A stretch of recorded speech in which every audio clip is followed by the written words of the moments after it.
Kejaksaan Agung tengah memburu beneficial owner PT Orbit Terminal Merak Muhammad Riza Khalid, tersangka baru kasus pengadaan minyak mentah di Pertamina. Riza Khalid dilaporkan sempat kabur ke Singapura sehingga belum ditahan oleh Kejaksaan Agung. Direktur Penyidikan Jaksa Agung Muda Bidang Tindak Pidana Khusus Kejagung Abdul Kohar mengatakan Kejagung bekerjasama dengan perwakilan Jaksa Indonesia di Singapura untuk mencari Riza Khalid. Sebelumnya Kejagung sudah melayangkan pemanggilan terhadap yang bersangkutan. Namun Riza tidak kunjung datang hingga ditetapkan sebagai tersangka. Khusus FRC selama 3 kali berturut-turut dipanggil dengan patut tidak hadir berdasarkan informasi yang bersangkutan tidak tinggal di dalam negeri. Ya, untuk itu kami sudah kerjasama dengan perwakilan Kejaksaan Indonesia di luar negeri, khususnya di Singapura. Ya, kami sudah ambil langkah-langkah karena informasinya ada di sana. Jadi langkah-langkah itu sudah kami tempuh untuk bagaimana kita bisa menemukan dan mendatangkan yang bersangkutan. Pemirsa, Kejaksaan Agung menetapkan 9 tersangka baru dalam kasus dugaan korupsi tata kelola minyak mentah dan produk kilang pada PT Pertamina Subholding dan kontraktor kontrak kerjasama atau K3S tahun 2018-2023. Dari 9 tersangka baru yang ditetapkan, 6 diantaranya merupakan pejabat Pertamina, sedangkan salah satunya yakni pengusaha Muhammad Riza Khalid. Kejaksaan Agung menetapkan 9 tersangka baru dalam kasus dugaan korupsi tata kelola minyak mentah dan produk kilang pada PT Pertamina Subholding dan kontraktor kontrak kerjasama atau K3S tahun 2018-2023. Direktur Penyidikan Japinsus Kejagung Abdul Kohar mengatakan pihaknya sudah melakukan penyelidikan lebih lanjut terkait kasus tata kelola minyak mentah ini. Setelah memperoleh bukti yang cukup, Kejagung menetapkan 9 tersangka baru. Dari 9 tersangka baru yang ditetapkan, 6 diantaranya merupakan pejabat Pertamina, sedangkan salah satunya yakni pengusaha Muhammad Riza Khalid, selaku beneficial owner PT Navigator Katulistiwa dan PT Orbit Terminal Merak.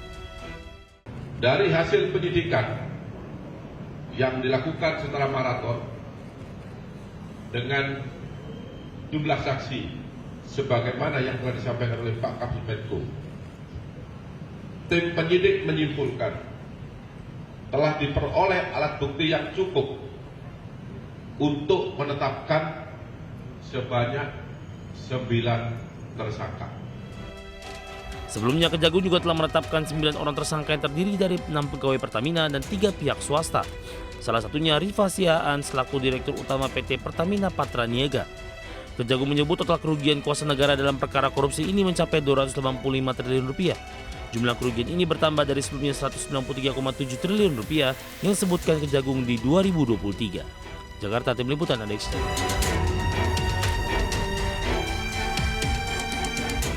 Direktur Utama Jasa Marga Rifan Ahmad Purwantono mengungkapkan di tahun 2025 sudah terjadi 406 kecelakaan di jalan tol. Dari total tersebut 95 kecelakaan atau 23%-nya disebabkan oleh kendaraan truk over dimensi overload atau odol. Rifan menyatakan sekitar 84,7% kecelakaan adalah faktor pengemudi yang kurang antisipasi dan mengantuk. Berdasarkan pantauan di sejumlah ruas tol melalui teknologi weight in motion untuk mendeteksi kendaraan yang melebihi batas berat dan dimensi yang diizinkan, tercatat 75% kendaraan truk yang masuk jalan tol ternyata over dimension dan overload. Rifan berharap semua pihak ikut serta menghentikan fenomena truk odol. Pasalnya kelebihan muatan dan dimensi bisa memicu kecelakaan yang menewaskan pengendara lain. Yang mengejutkan adalah 75% yang masuk di tol overload. Jadi ini menjadi perhatian untuk kita. Nah, kaitannya apa yang seperti disampaikan oleh Pak Menteri tadi adalah keselamatan ternyata dampaknya. Jadi ini penting untuk saling mengingatkan gitu ya, bahwa jalan itu betul-betul bukan area untuk membunuh, ya artinya bisa mencelakai. Kita ke informasi lain, pemirsa. Menteri Perhubungan Dudi Purwagandi menegaskan kebijakan kendaraan zero over dimension overloading dipercepat sebelum 2027 untuk mencegah kecelakaan lalu lintas di jalan raya. Menhub menyampaikan kebijakan zero odol telah lama direncanakan sejak 2009, namun terus mengalami penundaan hingga saat ini. Oleh karena itu, ia menekankan pentingnya percepatan penerapan kebijakan zero kendaraan odol demi mencegah kecelakaan dan meningkatkan keselamatan transportasi jalan nasional. Menhub berharap penundaan tidak berlangsung lama karena semakin lama ditunda, maka potensi kecelakaan lalu lintas akibat odol akan terus meningkat. Sebelumnya, Menhub menekankan pentingnya percepatan penerapan kebijakan zero odol demi mencegah kecelakaan fatal terulang setelah tercatat 6.000 korban jiwa akibat pelanggaran muatan sepanjang 2024.